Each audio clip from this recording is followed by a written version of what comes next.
رسول اللہ صلی اللہ علیہ وسلم نے فرمایا کہ محرم کو آپ صلی اللہ علیہ وسلم نے شہر اللہ قرار دیا ہے. صحیح حدیث ہے کہ آپ صلی اللہ علیہ وسلم نے فرمایا، صحیح مسلم کی حدیث ہے کہ رمضان کے روزوں کے بعد سب سے زیادہ جو روزے افضل ہیں وہ شہر اللہ المحرم، اللہ کے مہینے محرم کے ہیں، یعنی اللہ کی طرف اس محرم کی نسبت کی جا رہی ہے. تو یہ ایک بڑی فضیلت کی چیز ہے. اور قرآن میں جن 4 مہینوں کو محترم قرار دیا ہے، عرب ان مہینوں میں جنگ و جدال کو حرام سمجھا کرتے تھے کہ یار یہ ناجائز ہے، اس میں جنگ نہیں کرنی چاہیے، ان مہینوں کا احترام لازم ہے. ان میں 4 مہینوں میں محرم بھی ہے، محرم، رجب، ذی الحجہ، ذی قعدہ، ذی الحجہ، یہ 4 مہینے ہیں جو محترم ہے. لیکن اس میں پھر رجب بھی داخل ہے اور ذی قعدہ بھی اور ذی الحجہ بھی، تو یہ بھی ہے. اور 10 محرم کے روزے کی بڑی فضیلت ہے. آپ صلی اللہ علیہ وسلم نے فرمایا 1 سال کے گناہوں کی معافی کا ذریعہ بنتا ہے. لیکن آپ نے فرمایا کہ یہودیوں کی مشابہت نہ کرو، کیونکہ یہودی 1 روزہ رکھتے ہیں تو ہم 9، 10 یا 10، 11 2 روزے ملائیں گے. تو یہ محرم کی فضیلت ہے. اور یہ کیوں ہے اس کی ہمیں وجہ معلوم نہیں ہے. جیسے کسی نے ابھی بھائی نے سوال پوچھا نا ایک کہ اس میں کوئی واقعات ہوئے تھے، تو پہلے میں بتا دوں 10 محرم میں جب نبی صلی اللہ علیہ وسلم نے محرم کے مہینے کی یہ فضیلت بیان کی تو اس کو کسی واقعے کی بیس پہ بیان نہیں کی ہے. اس بارے میں جتنے واقعات ہمارے پاس منقول ہیں کہ آدم علیہ السلام جنت سے زمین پہ آئے تھے، یا قیامت آئے گی اس دن، یا یہ کہ اور پتہ نہیں کیا کیا ابراہیم علیہ السلام کو آگ میں ڈالا گیا، یہ سب من گھڑت ہیں، اس کی کوئی حقیقت نہیں ہے، موضوع روایتیں. البتہ اس دن موسیٰ علیہ السلام اور بنی اسرائیل کو فرعون سے نجات ملی تھی.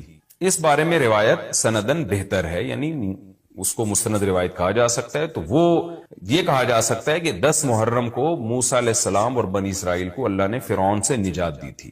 اسی بیس پہ یہودی روزہ رکھا کرتے تھے اس دن. تو یہ روایت کے علاوہ باقی جتنے بھی واقعات ہیں سب من گھڑت ہیں. باقی حضرت حسین رضی اللہ تعالی عنہ کو جو کربلا میں شہادت ملی ہے، وہ تو 10 محرم، وہ تو فضیلت تو اسلام میں پہلے سے تھی.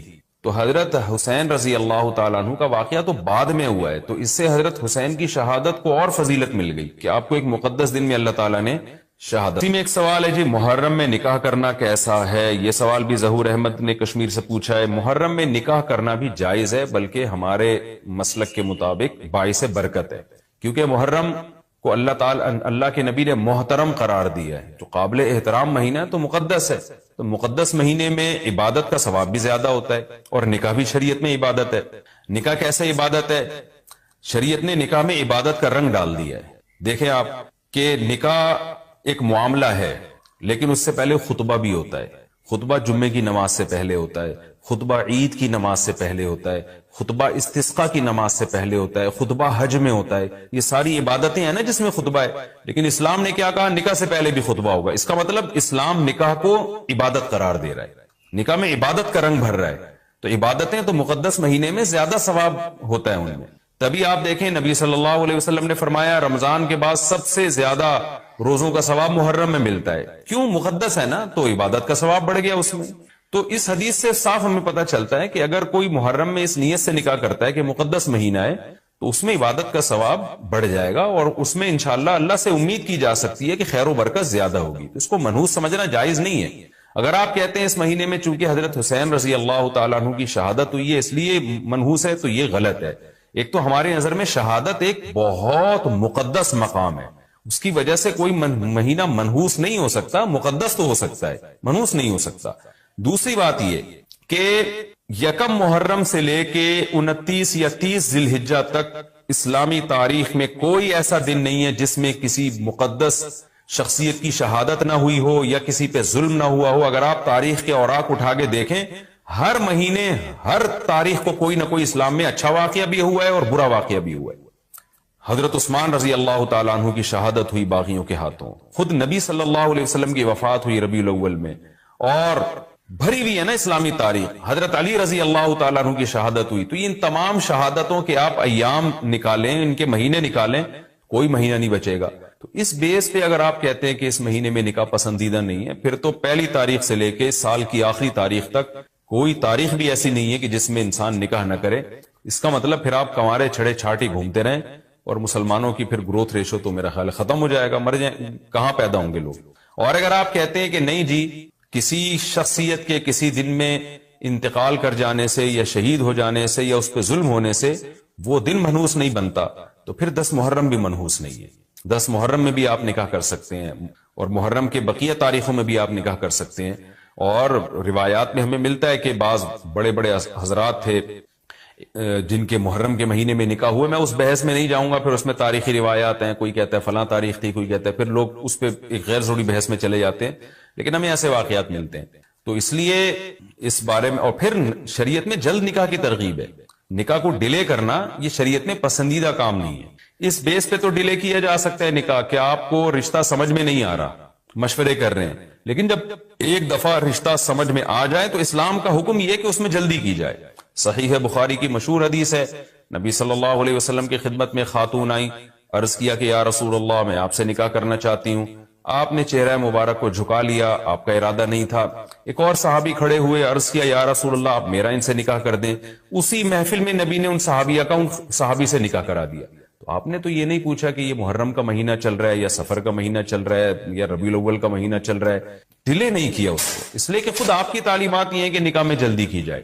تو اگر آپ کو محرم میں رشتہ ملتا ہے، آپ ربیع الاول تک ڈیلے کرتے ہیں محرم کی وجہ سے یا سفر تک ڈیلے کرتے ہیں، تو یہ ڈیلے کرنا خود قرآن و سنت کے خلاف ہے۔ جس چیز میں تعجیل مقصود ہے، جس چیز کو شریعت نے جلدی کا حکم دیا، اس عبداللہ بن مسعود رضی اللہ تعالیٰ عنہ فرماتے تھے، مصنف ابن ابی شیبہ کی روایت ہے کہ مجھے پتا چل جائے نا کہ میری زندگی میں صرف ایک رات باقی ہے، اگلے دن میں نے مر جانا ہے، اور میرے نکاح میں کوئی عورت نہ ہو، میں وہ رات بھی نکاح کے بغیر نہیں گزاروں گا، میں بیوی کے بغیر نہیں گزاروں گا، اس خوف سے کہ مجھے کہیں فتنہ نہ ہو جائے۔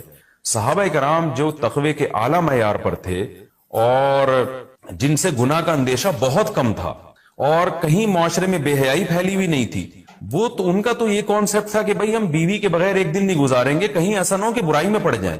اور آج چاروں طرف بےہودگی پھیل رہی ہے، چاروں طرف بے شرمی، بے حیائی، انٹرنیٹ پر بےہودہ چیزیں، آپ یوٹیوب میں ویڈیو میں جائیں فوش چیزیں آ رہی ہیں، ہر چیز آپ کی شہوت کو برانگیختہ کرنے والی ہے، اور اس میں آپ یہ کہیں کہ ایک رشتہ طے بھی ہو چکا ہے، آپ صرف اس بیس پر آپ اس کو ڈیلے کر رہے ہیں، ایک مہینہ، دو مہینہ، وہ لوگ سفر میں بھی نہیں کر رہے ہوتے، اور اس بیس پہ آپ ڈیلے کر رہے ہیں، اس میں خطرہ ہوتا ہے کہ مرد کسی گناہ میں نہ پڑ جائے، عورت کسی گناہ میں نہ پڑ جائے، تو شریعت اس کی آپ کو اجازت نہیں دیتی ہے۔ اور پھر اس میں یہ بھی ہوتا ہے کہ اگر آپ ڈیلے کرتے ہیں تو منگنیاں توڑنے کا شیطان کو موقع بہت ملتا ہے۔ میرے سامنے ایسے درجنوں واقعات ہیں، رشتہ طے ہوا لیکن جی چونکہ محرم ہے یا سفر آ رہا ہے تو ہم ربیع الاول میں کریں گے، یا منگنی کو کسی بھی وجہ سے ڈیلے کر دیا، تو جب منگنی ڈیلے ہوتی ہے، یعنی نکاح ڈیلے ہوتا ہے، منگنی ہو گئی، نکاح کو ڈیلے کر رہے ہیں آپ، اس میں شیطان پھر دونوں کو لڑواتا ہے، منگنیاں ٹوٹتی ہیں، اکثر نفرتیں پھیلتی ہیں، غلط فہمیاں، بدگمانیاں شیطان کو پھیلانے کا موقع ملتا ہے۔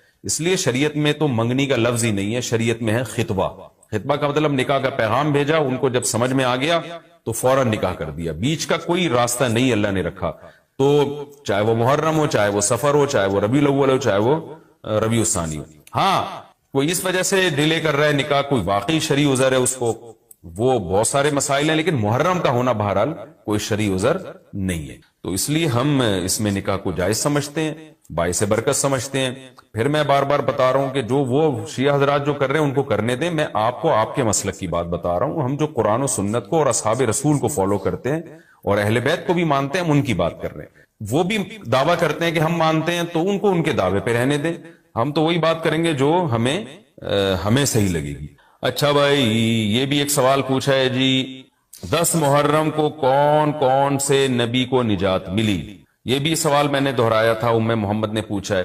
تو دیکھیں اس بارے میں صرف ایک واقعہ مستند ہے، حضرت موسیٰ علیہ السلام کو فرعون سے نجات ملی۔ اس کے علاوہ 10 محرم کی طرف جتنے قصے منقول ہیں، ابراہیم علیہ السلام کو آگ میں ڈالا گیا، پھر آدم علیہ السلام دنیا میں آئے، یا اس دن قیامت آئے گی، یہ سب من گھڑت ہے، ان کی کوئی حیثیت نہیں ہے، ان کو نہیں بیان کرنا چاہیے۔